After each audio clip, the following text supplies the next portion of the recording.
Bonjour à tous et bienvenue dans cette deuxième vidéo sur la dentisterie. J'ai décidé de vous expliquer ce qu'était le but de la dentisterie et la philosophie derrière nos soins. La première chose à bien comprendre, c'est que le but du dentiste est que vous soyez en bonne santé. Contrairement à la croyance populaire qui peut nous faire passer pour des escrocs, notre but c'est que vous restiez et que vous soyez en bonne santé. Que vos dents n'aient pas de problème, que vous les gardiez jusqu'à la fin de votre vie si possible. Maintenant, ce qu'il faut bien comprendre, c'est que nos traitements ont une durée de vie. Quoi qu'il arrive, il n'y a aucun traitement qui durera à vie. Et ça, c'est lié à plusieurs facteurs, mais le principal facteur, c'est qu'on ne recrée pas de la dent quand on fait un plombage ou quand on met une couronne. On met un deuxième matériau sur la dent. Ce deuxième matériau, aussi proche soit-il d'une dent, on essaie de s'en rapprocher un maximum, ce n'est pas une dent. Donc il va se comporter différemment aux différents cycles de chaleur, chaud-froid, et de mastication et de compression, force, étirement, etc. Donc il va pas du tout se comporter, il va se comporter différemment de la dent, et au fil du temps, le joint entre la dent et le matériau va se détériorer, ce qui va créer une fuite. Les bactéries vont s'infiltrer dans cette fuite et la plupart du temps vont commencer à carier la dent en dessous du matériau qu'on a créé, qu'on a mis en place.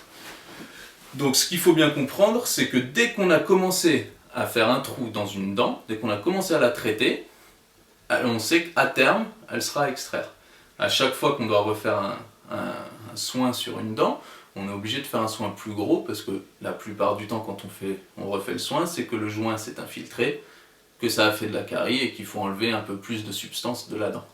Donc notre but à nous, c'est de faire le soin le plus petit possible pour se laisser un maximum de fois où on va pouvoir refaire un soin sur cette dent avant qu'elle ne soit à extraire. Donc le but, c'est un soin le plus petit possible et le plus durable possible. On doit combiner les deux pour faire les meilleurs choix et pour obtenir une durée de la dent qui va dépasser la durée de vie du patient. C'est un peu triste à dire, mais notre but, c'est que votre dent vous survive. Donc on sait que si on attaque directement, alors qu'on a une petite carie, on attaque en faisant une couronne et en préparant toute la dent tout autour, on va sauter plusieurs étapes et on va se retrouver avec un problème quand on devra refaire cette couronne et qu'on n'a peut-être plus suffisamment de substance pour pouvoir refaire quelque chose de solide. Donc le but du jeu, c'est de faire les soins les plus petits possibles, c'est la dentisterie à minima, et c'est les soins les plus durables possibles, donc ça va intervenir dans le choix des matériaux et dans les techniques opératoires qu'on va employer. Voilà, c'est tout, j'espère que cette notion est bien intégrée. Aucun traitement n'a une durée de vie illimitée. Ça n'existe pas, les matériaux sont différents, ils sont soumis à d'énormes contraintes en bouche. On ne peut pas les garder à vie, quoi qu'il arrive. On peut les garder très longtemps, il y a des techniques qui nous permettent d'avoir des durées de vie sur 10 à 25 ans, mais on sera amené à refaire ces traitements un jour ou l'autre.